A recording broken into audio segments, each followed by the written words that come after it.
Ever wondered about drunkenness in the Talmud, especially the Talmud Yerushalmi? You're in luck. That's exactly what we're going to be exploring in this 164th episode of The Jewish Drinking Show, bringing L'chaim to life. We're continuing on in our summer series on drunkenness and rabbinic literature.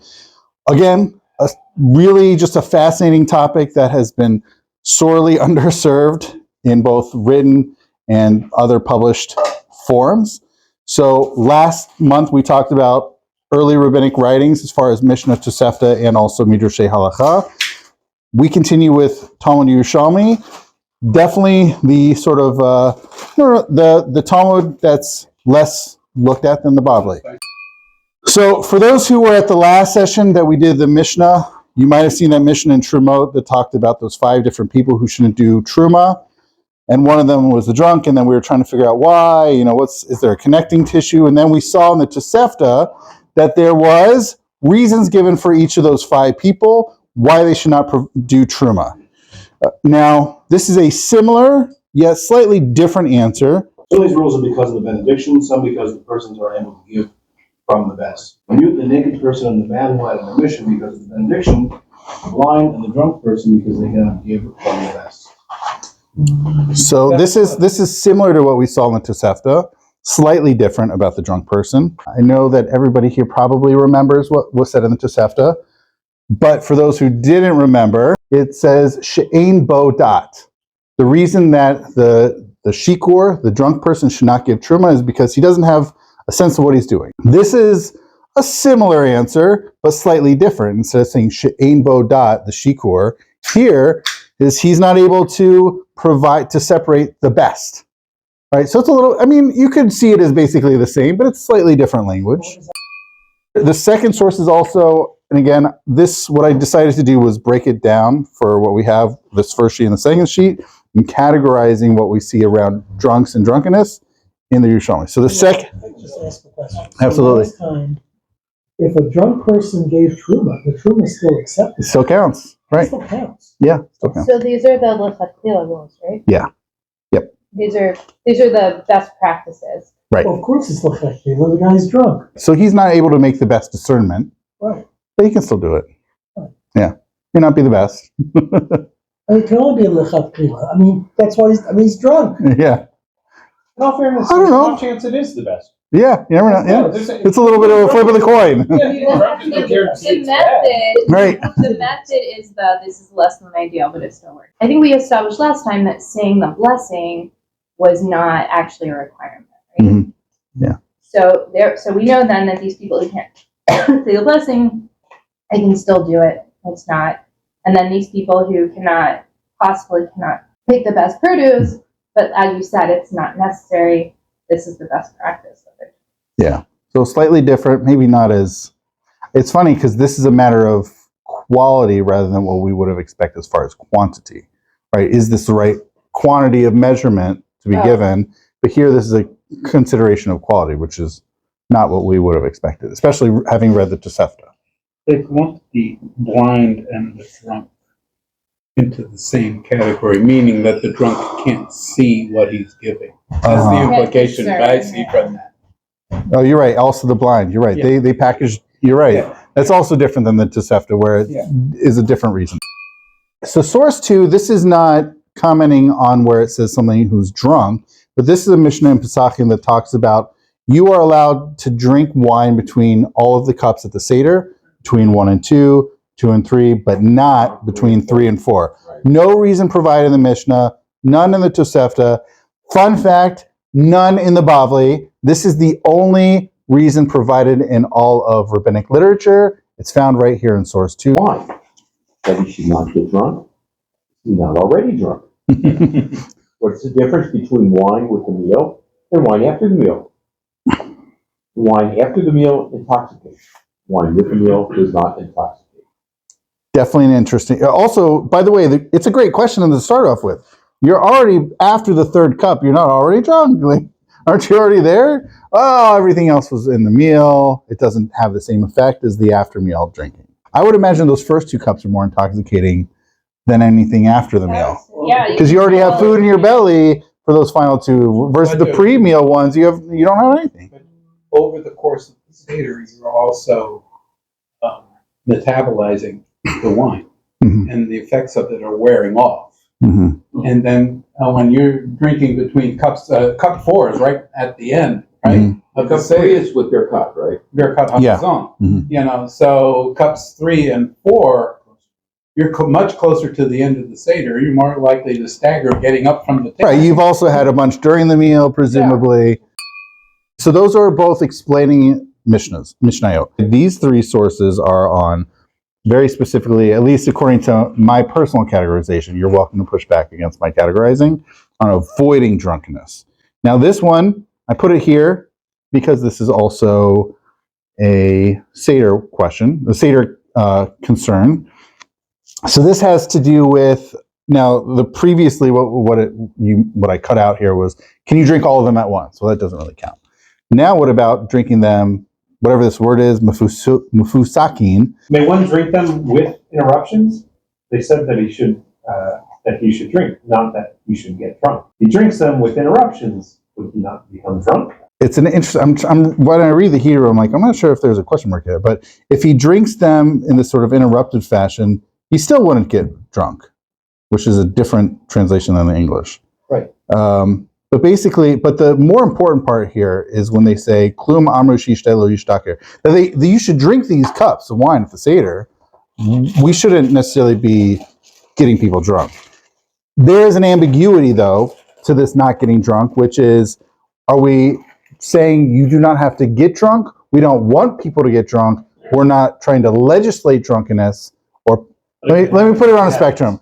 You're allowed to get drunk. We just don't want to necessitate that as a matter of fact for everybody. Alternatively, whether it's we allow it, people can do it, we don't want it to happen. Like that's a little bit vague here. It's also even vague with the fusakin means here. Some sort of interrupted fashion. Is this, you're having one single cup and maybe you're taking multiple sips of this. You're taking your time rather than gulping it down. So maybe by having this interrupted fashion, this is going to cause you to drink more slowly, in a more paced fashion to slow down the possibility of drunkenness. I realize the English translation sort of is weird after sort of that final line. Hey there, I hope you're enjoying this episode so far. I wanted to break in and actually let you know this is not the only episode on drunkenness to come out this year. In fact, we have a whole handful of episodes coming out in a little mini series on drunkenness. So you can go check out this along with other episodes all at jewishdrinking.com/drunkenness for episodes, clips, and more. And I hope you're enjoying this episode. I hope you go and check out those other episodes on drunkenness. And now back into this episode on drunkenness. Whether it be weekday or Shabbat, Mishnah, as it is stated, as its order is on a weekday, so its order is on a Shabbat. All right, I'm going to pause you because I realized I should have provided context, or more specifically, literary context. So they're talking, there's another Passover related thing. So they're talking about what happens if the eve of Pesach is on a weekday versus Shabbat, and how much does that affect? Do you maybe need to bring the Karban Pesach earlier if it's a Shabbat versus it being a weekday? How much does that affect your timing of bringing that Karban Pesach for them to then prepare it and then for you to bring it back? Rabbi Akiva says, as its order is on a Friday, so is its order on a Shabbat. This means Rabbi Shmuel makes it an hour later for its arguments.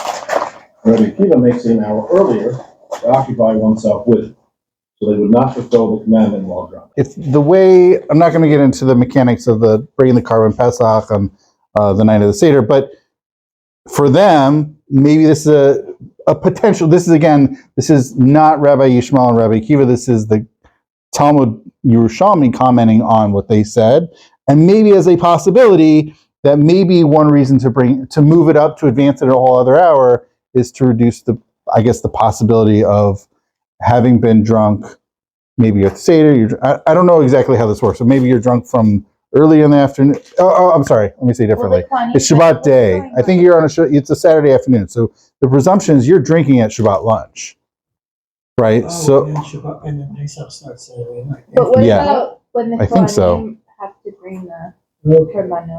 I think that's what this is talking about. The big issue here is they're trying to avoid the drunkenness possibility for the Karban Pesach. something that does have a parallel in the Talmud Bavli. Fun, yeah. And there are some slight differences, but it's pretty similar. And then obviously, as you know, it's foreshadowing for our Bavli one. This will come up as well. It is a really fascinating text. It is stated, Yes. 10 cups one drinks in the house of a mourner, 2 before the meal, 5 during the meal, and 3 after the meal.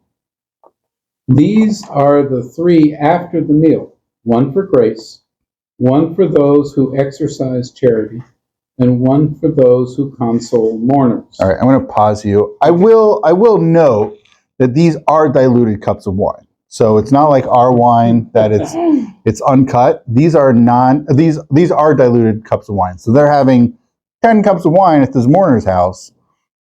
We're really talking closer to, let's say, 3 or 4 cups of wine of our equivalent. 10 cups of Moscato. Yeah, probably. Probably. So this is, but you know, you're still several drinks in. Yeah. Like you're feeling the effects. Yeah. Yeah. Okay. All right. I yield. Oh, that's Yeah. fine. And when Rabban, Simon ben Gamliel, died, they added another 3.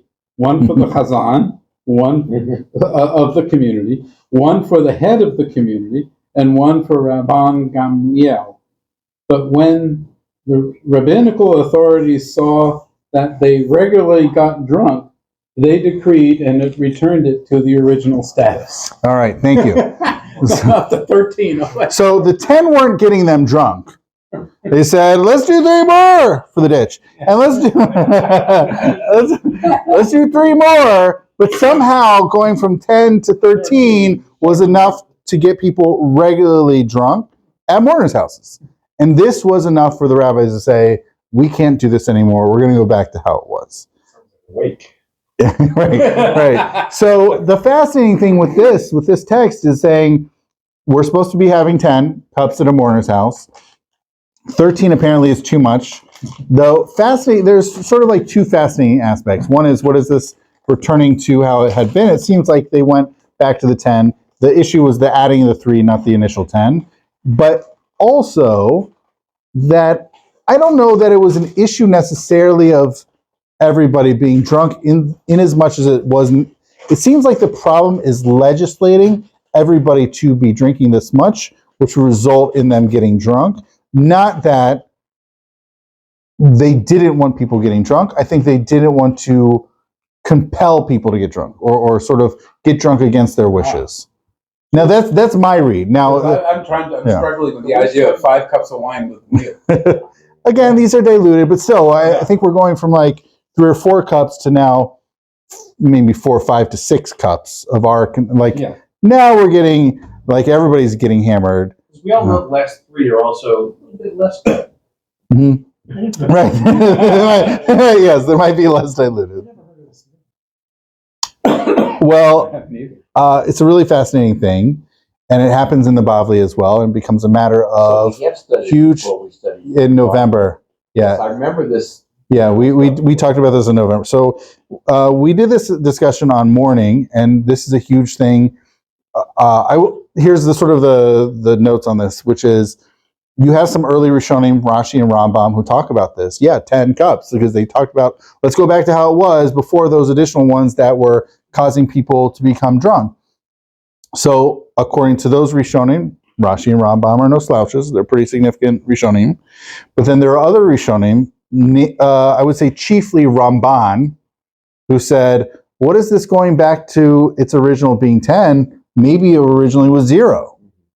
Which is interesting because at no point in this text or its parallel in the Bavli does it say, originally there were none, and then they decided at a second stage to add 10, and then at a third stage to add several more. It says, this is what we're doing. They added some that was too much. Let's go back. But I guess I wonder, and I don't have clear proof of this, that maybe it was the environment in the medieval ages where Ramban was, that they just, I don't know, it was unseemly. It wasn't for them. And other rabbinic sources that we see, especially in the Bavli, talk about drinking.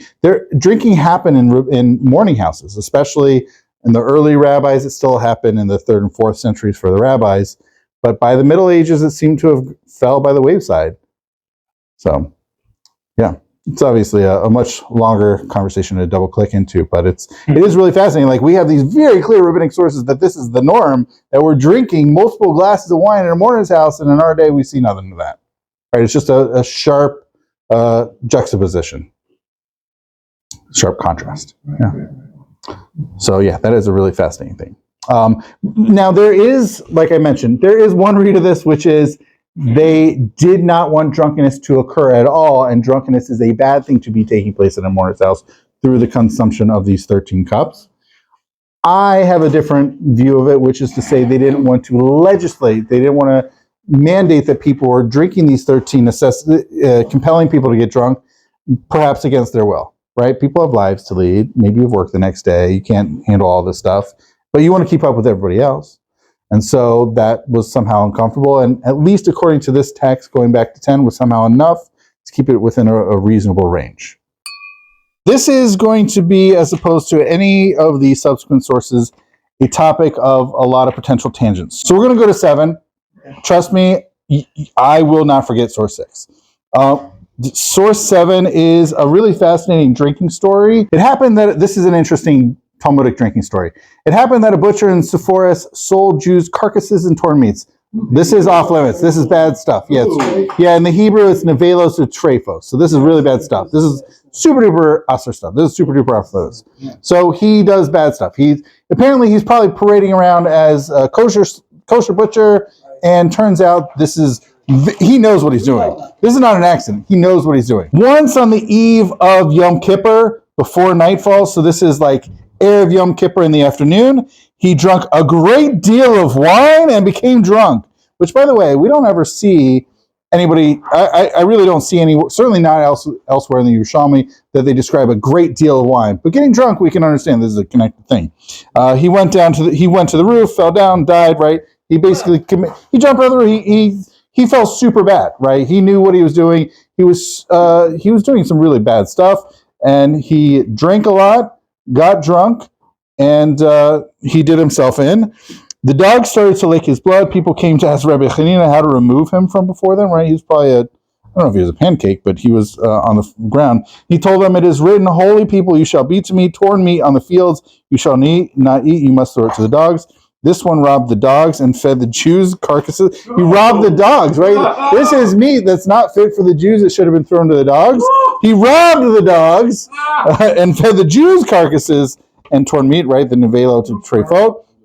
Let them alone. They are eating from their own, meaning, right, these dogs are probably more than just licking the blood. Maybe they're also tearing at this butcher's flesh. And so Rabbi Chanina is letting this man be, letting the dogs be, letting this man be. This is a really fascinating Talmudic drinking text, by the way. We also, I really, trust me, I am not an expert in Talmudic suicide stories. I know there are probably other ones. They definitely exist. There's lots of fascinating things going on here. And clearly, one thing that is not going on, for more, I'm going to like laser focus us, which is no one is condemning the drinking here.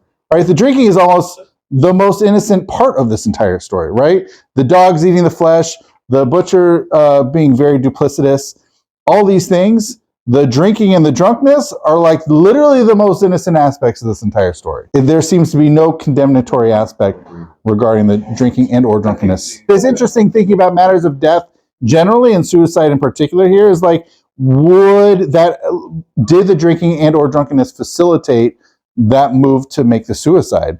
And also, maybe this guy feeling so distraught about all the sinning and also the further stumbling amongst the Jews that he caused, that he felt super badly about this and sought to drown out his heart. I don't know. It's unclear. And then this is right before. Maybe nobody knew. I will say this, by the way, we think this is some obscure case. When I lived in Southern California, there was a case of a butcher. This happens every few years. Yeah, it's wild. People get away with it, and they think that this is an okay thing. I don't think they get away with it, but Right, so they do. They got caught in LA when they tried it. it happened in Borough Park a few years ago. Yeah. Early 90s, there was a storm place in Brooklyn that was doing it. Really? Yeah, I mean, it happens every few years. Yeah. It's very unfortunate. Hey there, I wanted to break in yet again. Although I asked for support in financial ways because it does cost some money to make the hosting happen and other aspects of Jewish drinking happen. So your financial support is definitely appreciated. And don't forget, you can go to jewishdrinking.com/donate. But also, another way of supporting the show and everything that Jewish Drinking does is also to tell your friends, tell your neighbors. If you like this content, if you like this show, maybe people you know also like it. So feel free to let them know, hey, I have this interesting episode I heard, or a few episodes, or whatever it is, or even a few clips. Feel free to share with your friends. All right, thank you so much. Now back into the show. Source 8, I'm not going to go into source 8. There is one of the things that we have with offerings, with carbonot, that we have is also nesachim, which is libations, and some wine is poured.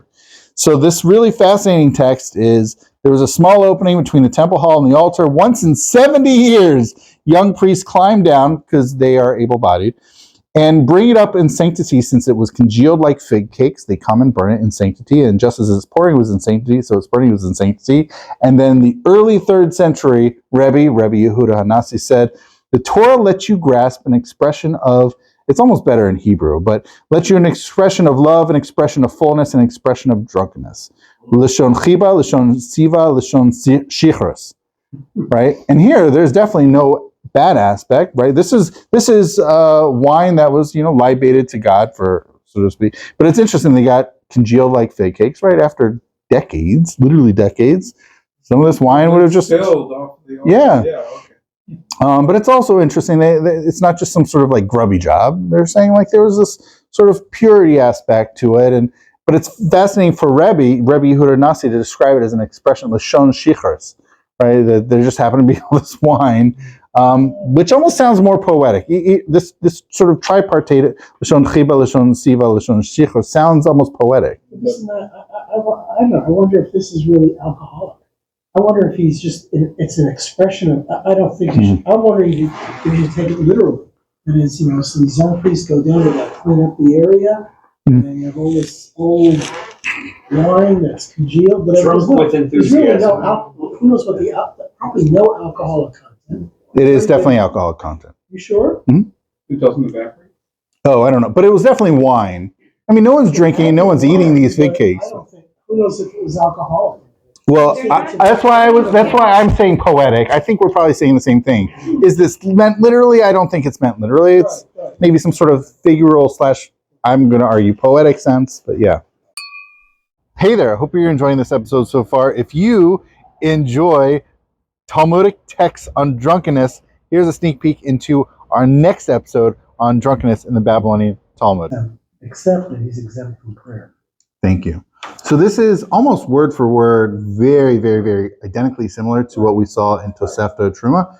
The different, the sales are sales, and transactions, and I think we had discussed like Sins are sins. Yeah, and the sins are sins, right? You can't just say, well, I was drunk. I have no responsibility for anything that I did. Right. So it's not a get out of anything free card. Hey there, I hope you enjoyed that sneak peek into our next episode on drunkenness in the Babylonian Talmud. That's going to be appearing in 2 weeks.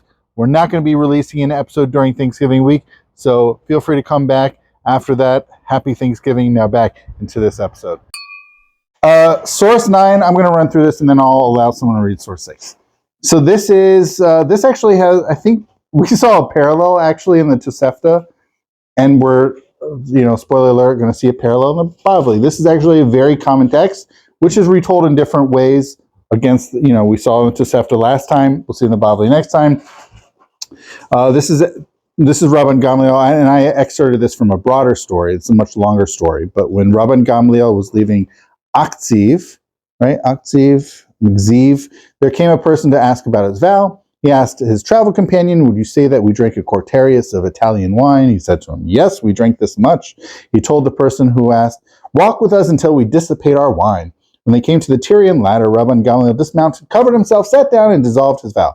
From his words, we learned that a quartarius or a revis of wine intoxicates, and that traveling dissipates the wine, and all these. Also, the one does not ask about vows and gives no instruction after drinking wine, etc. So this story is really fascinating. I mentioned it's across these different texts in rabbinic literature that use this as it seems to be from the first century. This is like a very significant thing that while you are advising halachically, you're not supposed to be under the influence. So even as small amount as this. So, which is interesting. I don't know how little or much Rabban Gamliel typically drank. I don't know his tolerance level, but at least for him, this was enough for him to say, I need to walk it off or ride it off. Maybe he was riding on some sort of animal. Ride it off? Quick answer is yes. Okay. This is actually the origin story for allowing either some time, maybe go walk it off.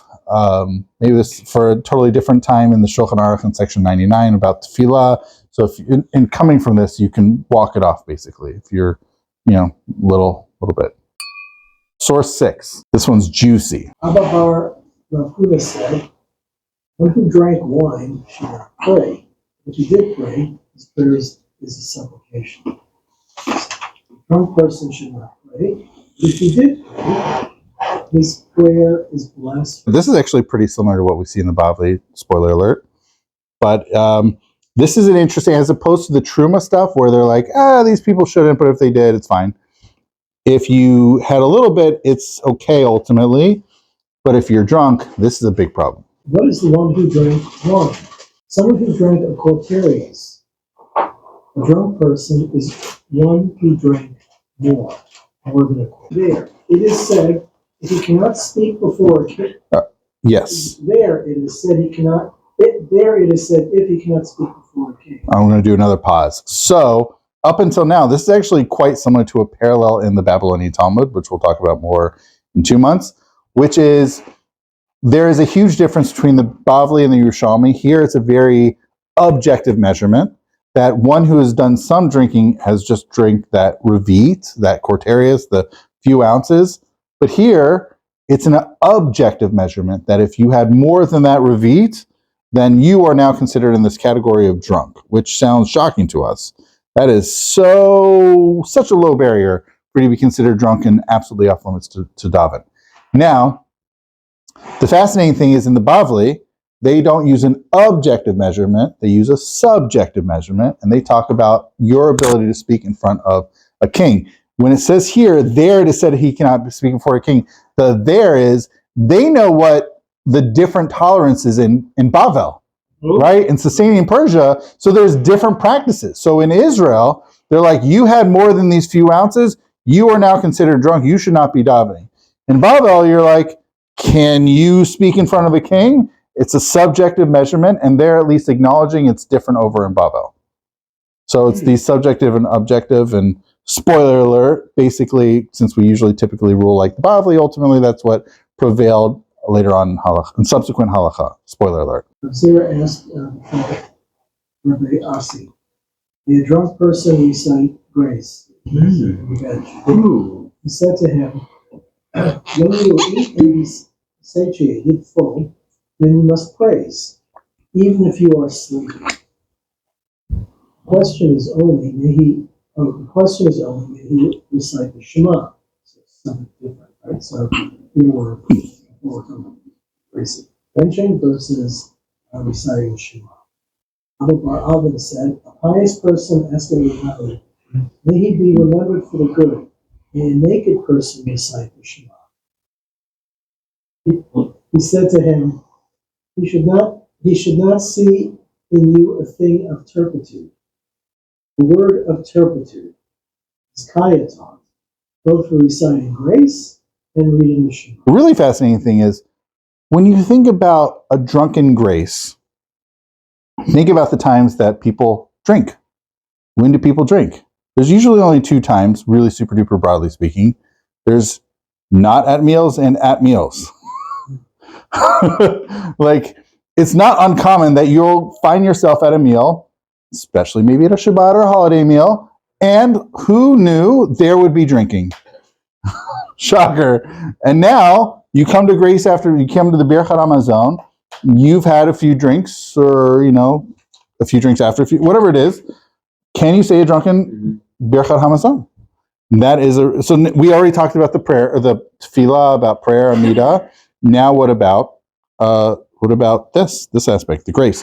So The fascinating answer is it should be even even if you're sleepy. Maybe you're sleepy, you're drunk. It's a very similar thing. At least the answer is. And then they move on to Shema. So it's actually the first answer when it comes to the grace after meals. It seems to be maybe. But after. Even if Rabbi Zera asked before Rabbi Asi, can a drunk person do a grace? Rabbi Asi responded, even if you're sleepy. And there is this confluence, this overlap between sleep and drunkenness, right? Yeah. So presumably, yes, you can still do grace. You can still do Berchat Hamazon.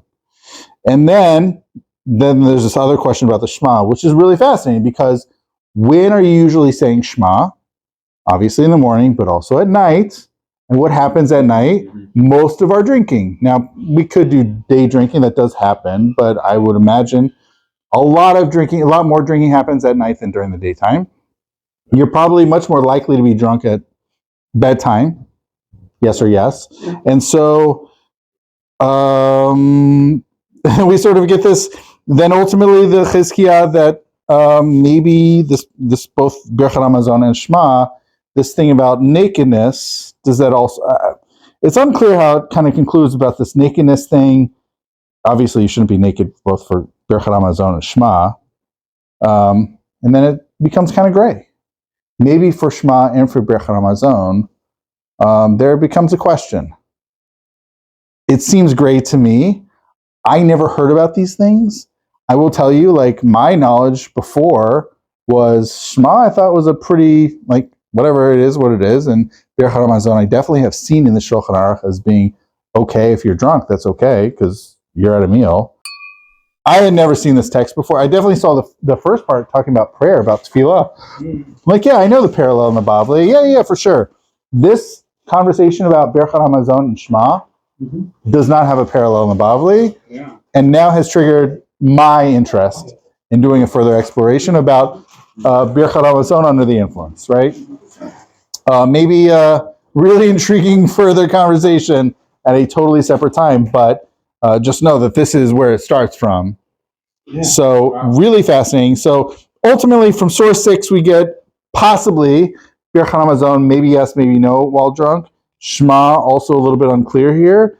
Clearly though, when it comes to prayer, once you've had Revit, this Corterius, right, a few ounces, you shouldn't pray, but if you did, it's okay. But if you had more than that, off limits, that's a really bad thing.